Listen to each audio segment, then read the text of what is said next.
이렇게 저에게 하나님께서 보여주신 은혜와 또 섭리들을 나눌 수 있는 기회를 주신 것을 진심으로 감사드립니다.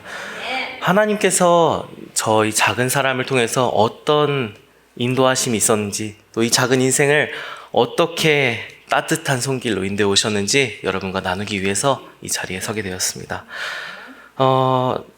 저의 이야기를 조금 시작하면서 함께 이야기를 나누고 싶은데요. 거의 한 10년 전 이야기입니다만, 사실 되게 오래되었죠. 10년 전 처음 이제 저희 부모님을 통해서 이 진리를 만나게 되었고요. 이 진리 안에서 성장한, 어떻게 보면 세대입니다. 네.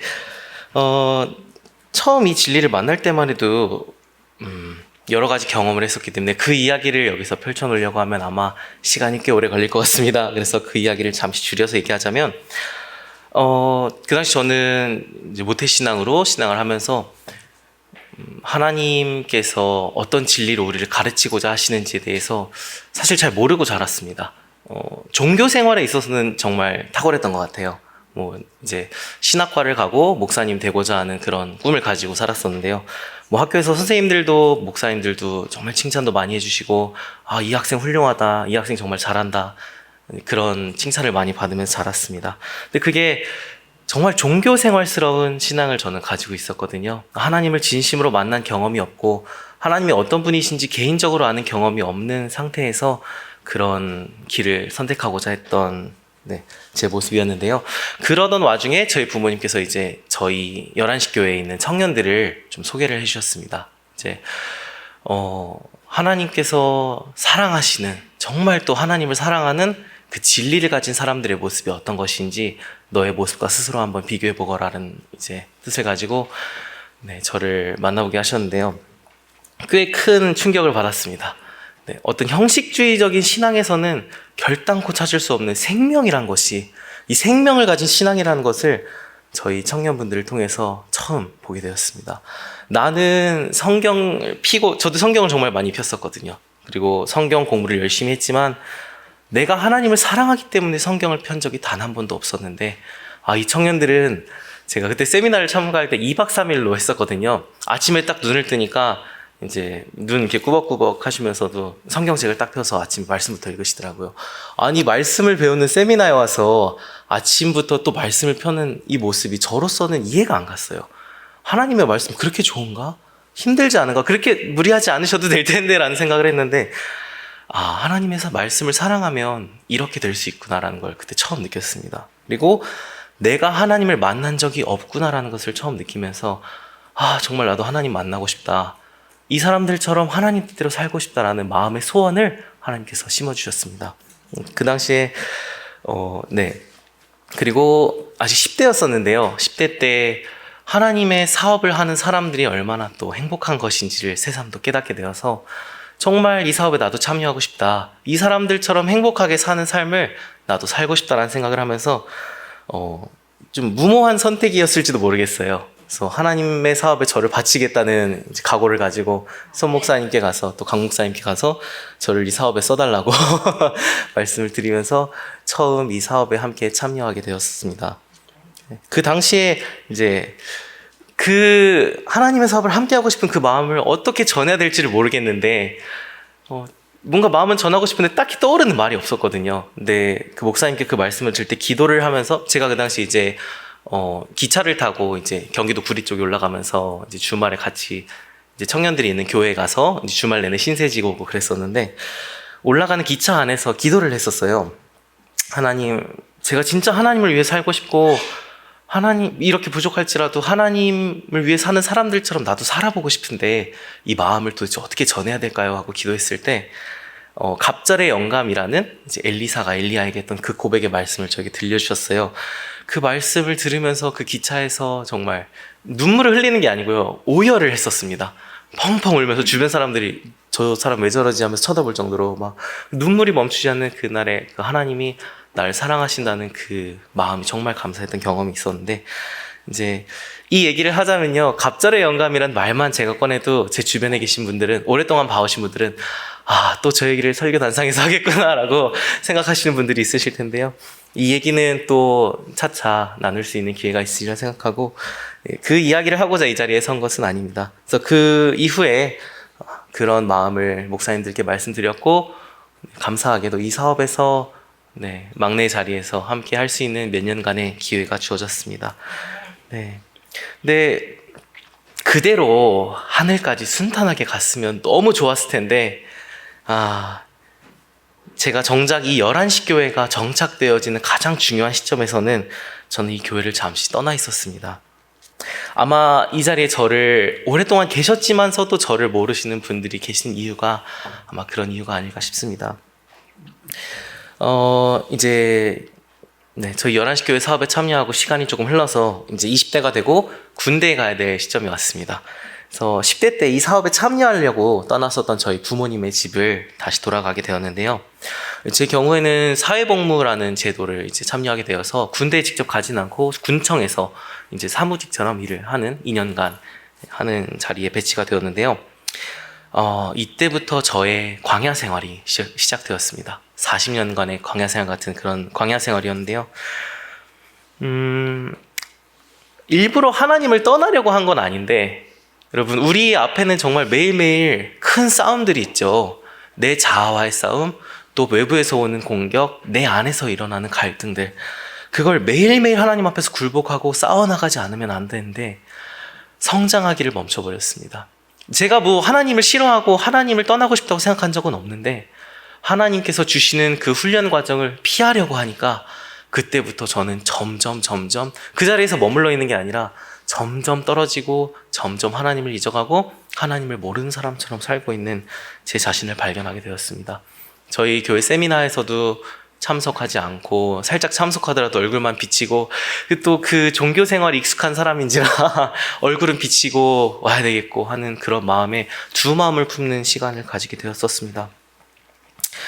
한 2년 정도 군 생활을 하면서 그렇게 조금 떠나 있었을까요? 그 시간이 지나고 나서 방황하던 저에게도 다시 아버지의 집으로 돌아가고자 하는 마음이 들게 되었습니다.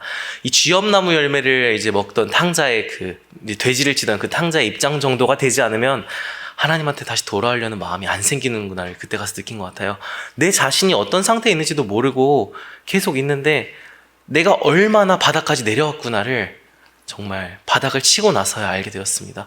내가 하나님을 이토록 떠나 있었구나 라는 것을 깨닫게 되고, 근데 그 방황하던 시점에 저에게 있어서 전환점이 되었던 것이 이제 일본 선교였습니다. 재작년 2019년에 제가 1년간 저희 일본 지부에 가서 직원으로 일을 하게 되었었는데요. 사실 처음에는 워킹홀리데이라는 제도가 있어서 1년간 이제 나라 간 교류하는 그런 제도라고 알고 있는데요. 1년간 이제 젊은 사람들이 그 해외에 나가서 생활해보고 거기서 일을 하면서 이렇게 어떤 휴가를 보내는 그런 비자를 발급해주는 이런 제도인데요. 이제 말 그대로 저도 홀리데이, 이제 휴가를 가지고자 하는 마음으로 사실은 일본에 처음 가려고 했는데, 일본에 이제 가려고 했던 이유는요, 일본어를 조금은 할 수 있는데 아무래도 제대로 좀 배워보고 싶다는 마음이 있었고, 또 이제 11시 교회 사업에 참여하면서 일본 지부에 계셨던 분들과의 또 인연들 많이 생겨서 그분들께서도 초청해 주시는 이야기가 있어서 함께 할 수 있게 되었습니다. 사실 처음에 갈 때는 그런 헌신적인 마음이 100% 제 안에 있진 않았었던 것 같아요. 해외 나가니까 아직 젊고 여러 가지 경험도 해보고 놀기도 하고 또 그런 시간으로 보내고 싶어서 처음 발을 들였지만, 그런 저의 잘못된 마음을 통해서도 하나님은 저에게 돌아올 길을 마련을 해주셨습니다. 하나님을 위해서 사는 것이 얼마나 기쁜 일인지를 그곳에서 1년간 함께 일하면서 다시금 느끼게 해주셨습니다. 잊고 살았던 저의 삶의 목적을 하나님께서 경험하게 해주셨던 그 기쁜 삶들을 다시 한번 경험하는 계기가 되었습니다. 참 신기한 일이죠. 저희 일본이 사실은 제가 일본에서 지내면서 느낀 거지만 기독교인이라는 그 커뮤니티 자체도 너무 작고 사실 전 세계에서 복음이 전해지기 가장 어려운 나라라는 말을 많이 하잖아요. 그만큼 복음이 와닿기 힘든 그 나라에서 오히려 저는 하나님을 가장 가까이 만날 수 있는 경험을 하고 왔습니다. 이제 이런 과정을 지나서 이후에 이제 한국에 돌아오게 되었는데요. 한국에 돌아오고 나니까 이제 제가 한국에 올 때가 작년이군요. 작년 1월이었는데요. 작년 1월에 한국에 들어올 때만 해도 이제 중국에서 무슨 코로나 바이러스라는 게 뭐 나오기 시작했다는 얘기 들어서 혹시 이러다가 한국까지 퍼지면은 일본에 못 가는 거 아닌가라는 생각을 조금 했었는데, 한국에 오자마자 완전히 다 나라들끼리 그 국경이 차단되고 일본에 갈 수 있는 길이 다시 막혀버리고 이런 상황들이 생겨서 다시 일본에 갈 수 없게 되어버렸어요. 그래서 어떻게든 삶은 이어가야 되고, 이제까지 사실 저의 진로를 포기해 왔었기 때문에 먹고 살 길이 좀 사실 막막하긴 했었습니다. 그래서 여러 가지 좀 어려운 시간들을 보내고서 생활을 어떻게든 이해가야 되니까 좀 주변에서 일을 찾아보고 직장 생활을 일반적인 사회에서 하게 되었는데요. 사실상 일반적인 직장에서 일을 하게 된 건 저에게 있어서는 첫 경험이었거든요. 그래서 하나님께서 주셨던 그 기회들, 하나님의 사람들과 함께 일하는, 또 하나님을 사랑하는 사람들과의 그 환경에서 일하는 것과 치열하게 자신만을 위해서 사는 그 사람들과의 관계에서 살아가는 그 경험이 너무나 괴로웠었습니다. 사실은 너무 힘들고, 이게 내가 이만큼 성장되지 않은, 아직 어른이 못 되어서 그런가라는 생각을 했었는데, 그것이 아니라 그런 삶에 적응되어 있지 않아서, 또 어떤 의미에서 내가 준비되어 있지 않은 어떤 사회에서의 경험이었기 때문에 그런 것들을 느끼지 않았나 생각을 했는데요. 네, 그때 다시 또 한 번 바닥을 치는 경험을 한 것 같아요. 하나님께로 돌아가고 싶다. 하나님의 사업으로 돌아가고 싶다. 내가 어린 시절 생각했던 그 복음에 관한 꿈들을 꿨던 것들, 또 하나님을 위해서 살고자 노력했던 것들, 그 너무나 소중한 마음들이 그때는 너무 당연하게 생각했는데 지금 생각해보니까 결코 당연한 것이 아니었더라고요. 그런 꿈들을 다시 꾸면서 살고 싶다는 마음이 들어서 이제 하나님의 사업에 돌아가고자 하는 마음을 갖게 되었습니다. 네. 근데 중요한 건 오늘의 설교 제목을 아직 제가 말씀을 안 드렸죠. 저희 이야기로 시작을 했는데요. 오늘의 설교의 제목은 길갈의 경험입니다. 길갈의 경험. 잠시 제 얘기로 돌아오세요.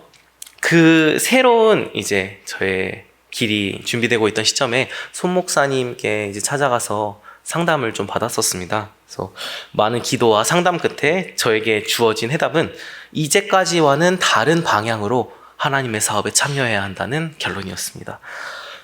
이제까지는 선교센터의 직원으로서 일하는 것이 저에게 주어진 하나님의 사업이었지만, 이젠 새로운 방향이 제시되었고 센터의 직원이 아닌 교회의 일원으로서 하나님의 사업에 참여하는 것, 이것을 저에게 하나님께서 예비해주고 계시는구나라는 것을 알게 되었습니다. 사실 언제나 제 마음의 한켠에는 이게 사실 편견일 수 있는데요. 센터에서 직원으로 일해봤기 때문에 이것 외에는 하나님의 사업으로 내 스스로 내가 하는 것에 대해서는 인정할 수 없는 그런 마음이 있었던 것 같아요. 어떤 의미에서 고집이고 편견일 수 있지만, 물론 다른 형제자매님들은 다른 방향으로, 다른 모습으로 이 사업 참여해 주신 것 너무 감사하고 존경하는 마음이 있었지만, 내 스스로는 직원이 되는 것 외에는 길이 없다고 생각을 하고 제 진로를 다 포기했었거든요. 제가 하고 싶었던 것, 제가 성장하고 싶었던 것, 제가 공부하고 싶었던 것을 다 내려놓고 이 사업에 몰두하고자 생각했기 때문에 어떤 의미에서 저의 우상이었을지도 모르겠어요. 놓고 싶지 않은 것이었지만 하나님께서 원하시는 게 다른 방향이구나라는 것을 깨닫게 되었습니다. 언젠간 직원으로 돌아가야지. 저와 함께 일하셨던 그 직원분들이 지금도 이 자리에 같이 계시는데, 제가 좀 핑계처럼 이야기를 많이 했던 것 같아요. 저 언젠간 또 돌아가겠죠. 언젠가 다시 일할 날을 기도하고 있어요. 라고 항상 이야기를 했었는데, 하나님은 다른 계획을 가지고 계셨더라고요. 그래서 10대 후반이 되어서 센터 직원이 되면서 더 이상 할 필요가 없다고 생각했던 이 진로의 고민. 사실 10대 청소년들한테 진로 고민만큼 고민되는 큰 스트레스가 사실은 없잖아요. 저는 그걸 이제 내어버려 놓고 이제 난 자유다, 진리 안에서 자유를 얻었다 생각하고 전진했었는데, 20대 후반이 되어서야 다시금 진로 고민을 시작하게 되었습니다. 무엇을 할 수 있을까? 사실 제가 군청에서 복무를 하는 기간 동안에 사회복지 계열에서 있었기 때문에 사회복지 쪽의 계열의 일을 하는 것도 사실 좀 생각해 보았고 했는데, 안식일을 지키기가 참 어려운 일들이 많더라고요. 그래서 또 여러 가지 경험을 해본 결과 저의 적성에도 맞지 않다는 것을 조금 느꼈고요. 그래서 내 스스로 나아가야 될 진로를 좀 생각해 보다 보니까 제가 청년 모임 할 때 예전에 이제 한 끼, 두 끼 정도씩 제가 취미로 이제 요리를 좋아하거든요. 그래서 채식 요리 같은 거 이제 열심히 연구해서 이제 청년분들하고 같이 먹으면 또 저희 청년분들 얼마나 상냥한지 인상 한번 안 찡그리고 이렇게 건강에 좋은 음식이 아닌 경우도 많았거든요. 근데 항상 맛있다고, 너무 요리 잘한다고, 진영 형제는 요리사 되겠다고 이 말이 떠올랐습니다. 그래서 요리 혹은 조리 이쪽 계열로 한번 내 길을 정해보면 어떨까라는 생각을 가지고 전진을 하게 되었습니다. 또 언젠가 자영업을 하게 되면 사실 내 스스로 자영업을 할 때 안식일을 지키기가 가장 수월하지 않을까라는 생각을 또 하기도 했고요. 그래서 자영업이라는 얘기를 하니까 저희 부모님의 경우는 자영업을 하시는데 음악학원을 경영하고 계시거든요. 그래서 음악학원을 이제 경영하시면서 안식일을 지킬 수 있는 것을 제가 봤기 때문에 참 좋은 방향성인 것 같다 생각을 했습니다. 10대 때 진로 고민을 하고 그때 진로를 정하고 그때부터 자신이 나아가야 될 길들을 차근차근 밟아온 친구들을 보면 제 주변에 제 나이 또래에서 이미 전문가의 수준에 도달해 있는 사람들을 참 많이 주변에서 보게 되는데요. 어떤 의미에서 참 하나님을 따르는 사람들의 모습이 그런 것 같아요.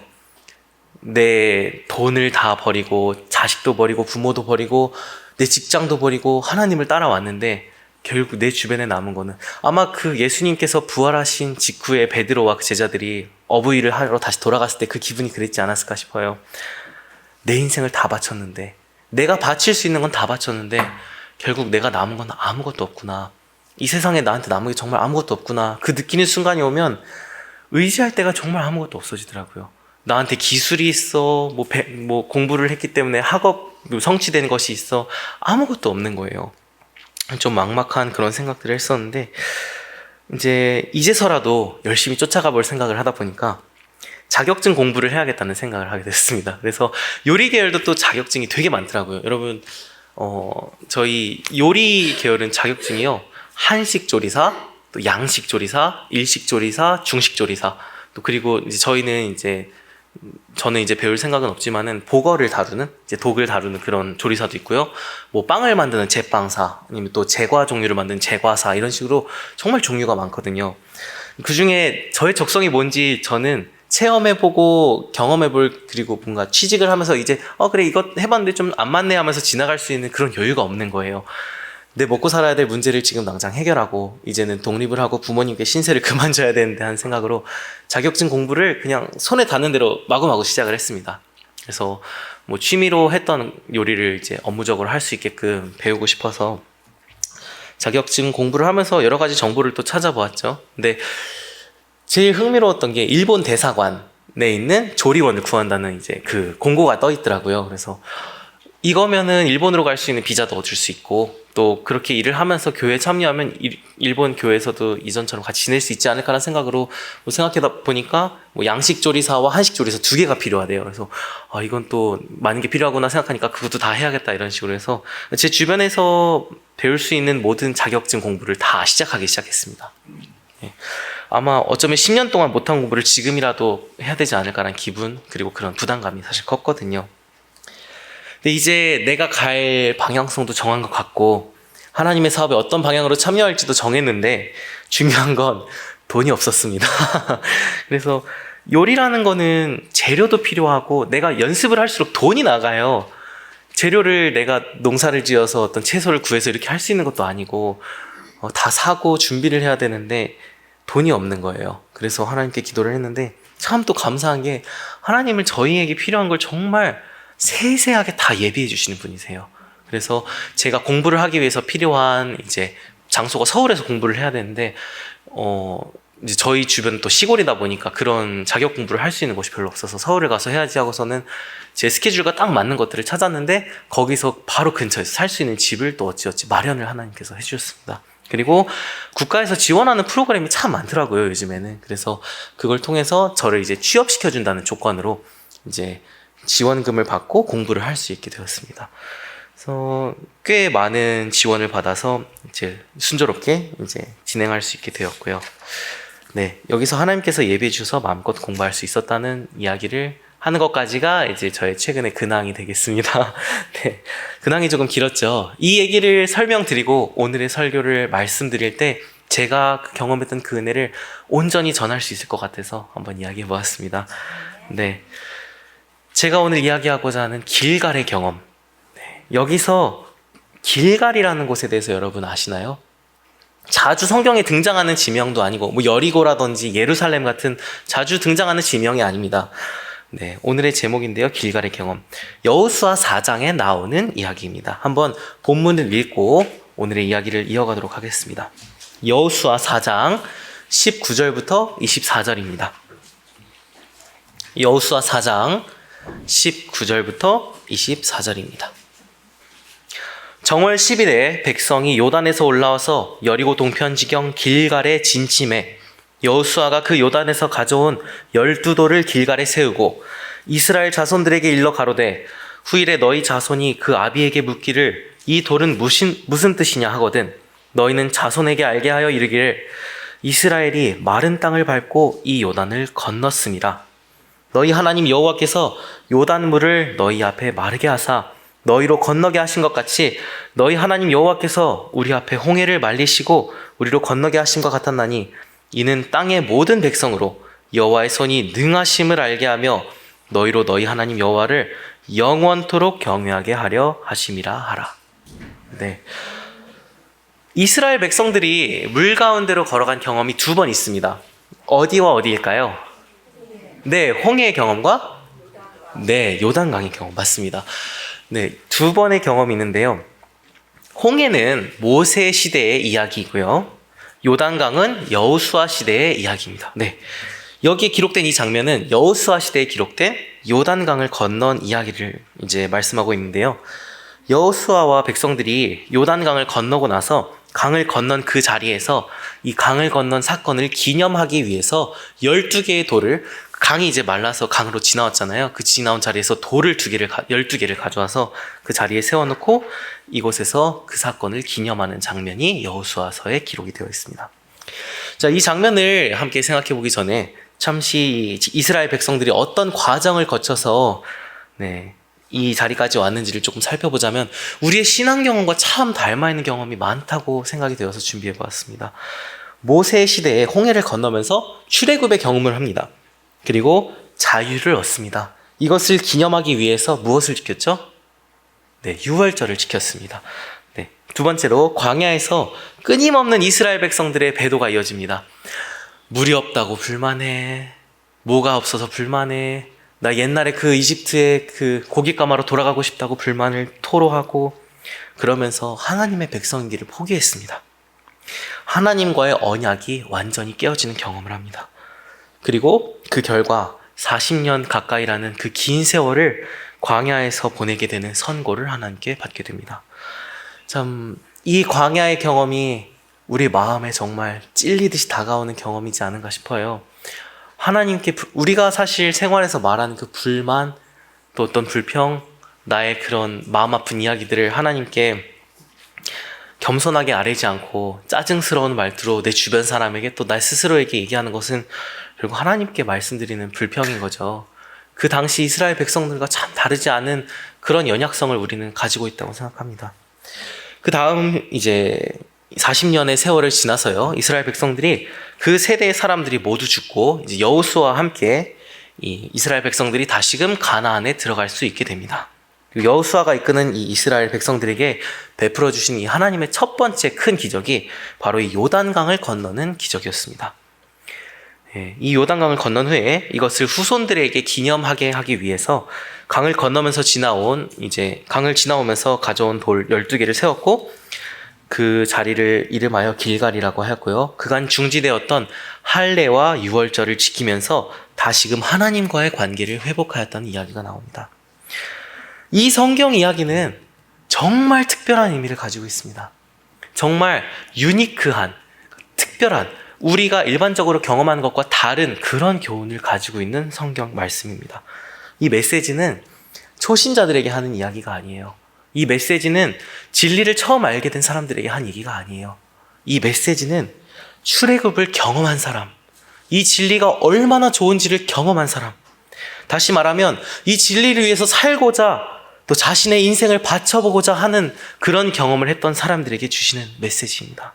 더욱이 그럼에도 불구하고 쓰러진 사람들을 위한 메시지입니다. 다시 한번 일어서서 하나님을 위해서 살지 않으면 안 될 그런 사람들을 위한 메시지입니다. 여러분, 진리를 만나고서 하나님을 만나고서 기쁜 마음에 나는 하나님을 위해 살 거야 라고 결심하고 나면 우리는 단 한 번도 쓰러지지 않고 전진할 수 있죠. 네, 감사합니다. 저만 그런 경험하는 게 아니죠. 네, 제가 참 많은 시간 동안 이 진리 안에서 많은 분들을 경험하면서 참 이런 말씀에 여러분 한 번도 쓰러지지 않습니다라고 얘기했을 때 아멘 하시는 이야기를 들어본 적이 거의 없는 것 같습니다. 왜냐하면 우리가 넘어지지 않는 게 중요한 것이 아니기 때문이죠. 그렇기 때문에 이 말씀이 우리에게 위로를 주는 것이 아닐까 저는 생각합니다. 하나님께서 마치 이 말씀을 통해서 저에게 이렇게 말씀하신 것 같았습니다. 쓰러져 있어도 괜찮아. 내가 다시 한번 너를 일으켜 줄 거야. 내가 다시 한번 너를 인도할 거야 라고 말씀해 주시는 것과 같았습니다. 하나님께서 이 말씀을 통해서 우리에게 다시 한번 일어나라는 그런 메시지를 주시는 게 아닐까 저는 생각합니다. 네, 이 시점에서 잠시 제 이야기로 돌아오자면 제가 길갈의 경험을 한 이야기를 오늘 나누고 싶어서입니다. 처음 하나님께 이제 제 마음을 바치고 사업을 함께 하고자 했을 때 홍해를 건넌 것과 같은 경험을 하게 해주셨다고 저는 생각해요. 그것이 갑절의 영감이라는 성경에 기록된 말씀을 통해서 영적인 경험을 하게 해주셨다는 것이라고 생각하고요. 또 지금 이 요리라는 길을 가고자 할 때 또 이것을 제 직업을 가지면서 하나님의 사업에 참여하고 싶은 이 마음을 가질 때 하나님께 요단강을 건넌 것과 같은 그런 영적인 경험을 저에게 주시지 않을까 하고 기도를 해보았었습니다. 이 공부를 하고 이 진로를 감에 있어서 예전과는 다른 이 길을 감에 있어서 10년 전에 하나님의 사업에 함께 참여하고자 했던 그날처럼 오늘도 나와 함께 해주시지 않겠습니까 하는 기도를 드리게 되었습니다. 하나님을 잊고 떠났었지만 하나님의 은혜를 알고도 내가 하나님을 떠났었지만 그런 저이지만 그런 저와 함께 한다는 것을 하나님 다시 한번 제게 보여주시겠습니까 하는 기도를 했습니다. 이스라엘 백성들이 요단강을 건넜다면 나도 다시 한번 하나님과 함께 그 길을 갈 수 있게 해주시지 않겠습니까 하는 기도를 하게 되었습니다. 제가 이 기도의 응답을 과연 받았을까요? 아멘. 네, 받았습니다. 우리 하나님은 하나님의 사랑을 느끼게 해달라고 하는 기도에 절대 지체하지 않으십니다. 아멘. 하나님은 정말로 살아계신 하나님이십니다. 아멘. 제가 제빵 기능사 자격 시험을 본 날의 이야기인데요. 네. 지금은 이제 조금 결과부터 말씀을 드리자면 빵을 만드는 일을 지금은 하고 있습니다. 네, 제가 제빵 기능사 자격증을 시험을 본 날의 이야기인데요. 그때는 딱 작년 요맘때쯤이었던 것 같아요. 겨울 이야기인데요. 코로나 때문에 또 경제적인 상황 때문에 제가 이제 시험 준비를 잘 이렇게 할 수 있는 여유가 없었어요. 이제 상황적으로 여유가 없었기 때문에 좀 급하게 시험을 치르게 되었습니다.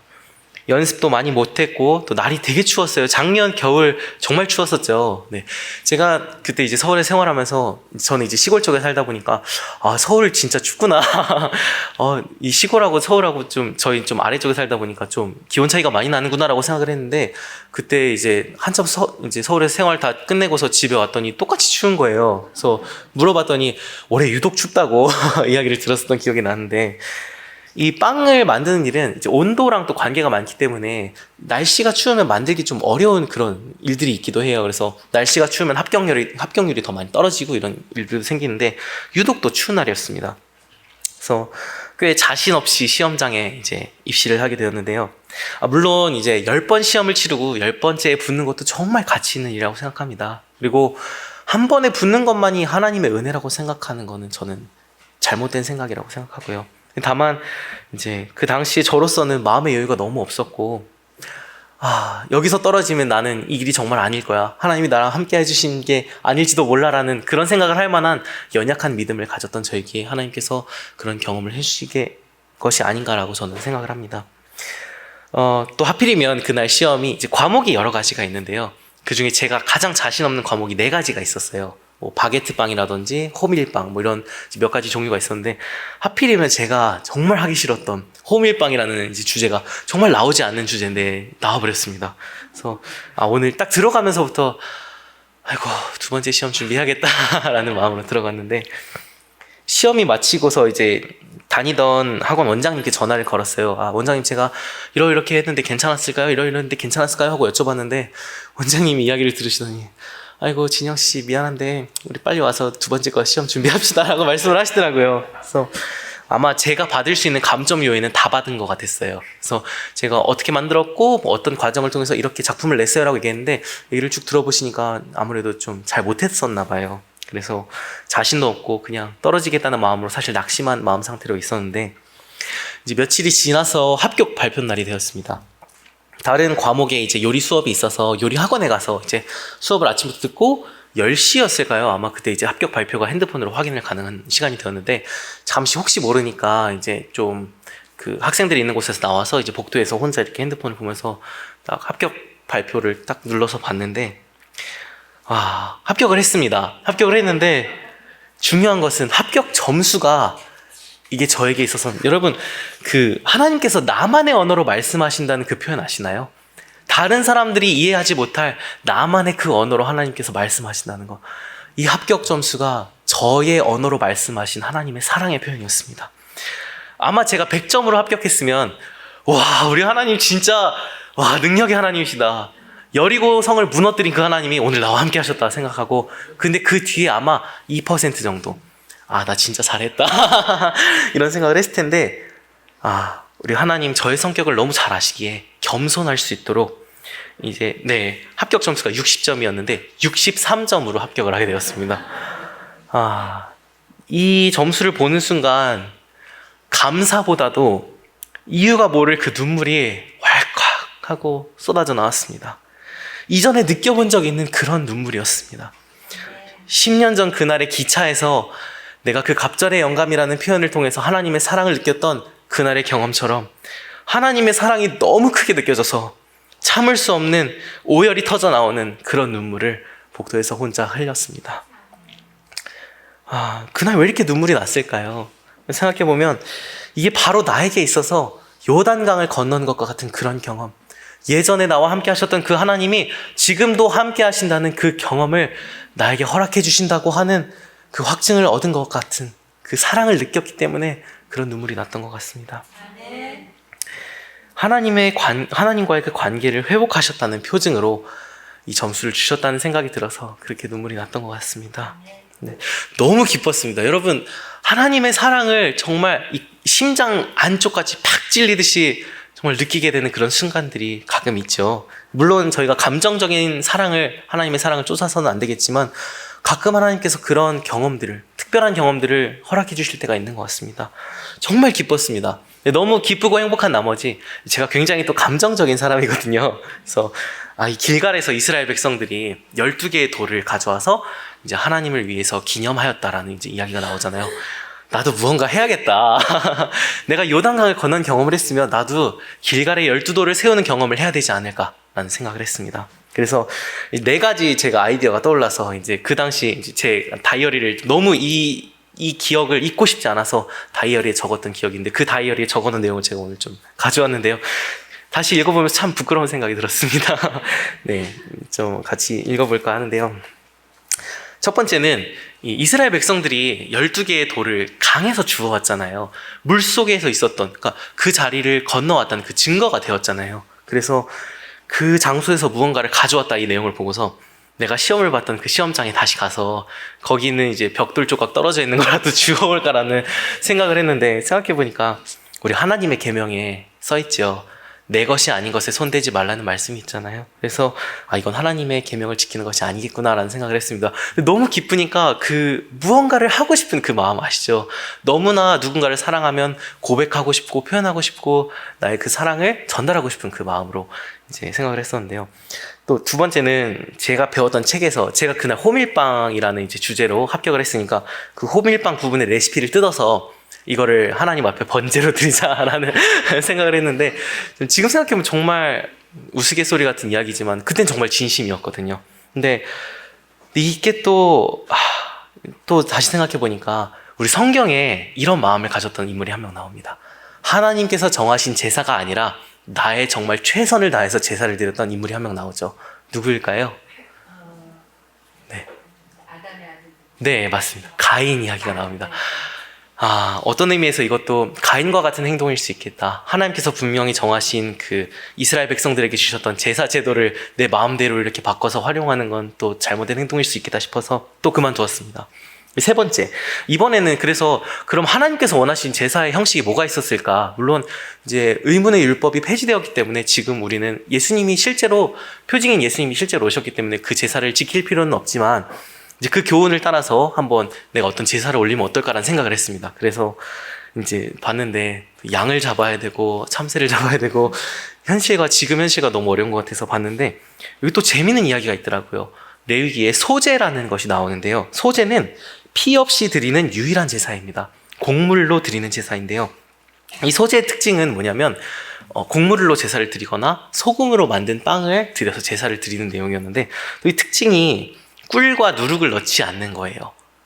누룩은 이제 죄를 상징하기 때문에 온전히 죄 없으신 예수님을 표상하기 위해서 이제 이스트를 빼야 되는데 제가 만드는 빵은 또 이스트가 없으면 빵이 안 되거든요. 그래서 이것도 그만두었습니다. 근데 이때 참 우리 하나님 저보고 그만 방황하라고 이제 한 가지 참 또 상냥한 말씀을 주셨는데요. 잠시 읽어보겠습니다. 사무엘상 15장 22절에 사무엘이 가로되 여호와께서 번제와 다른 제사를 그 목소리 순종하는 것을 좋아하심 같이 좋아하시겠나이까. 순종이 제사보다 낫고 듣는 것이 수양의 기름보다 나으니.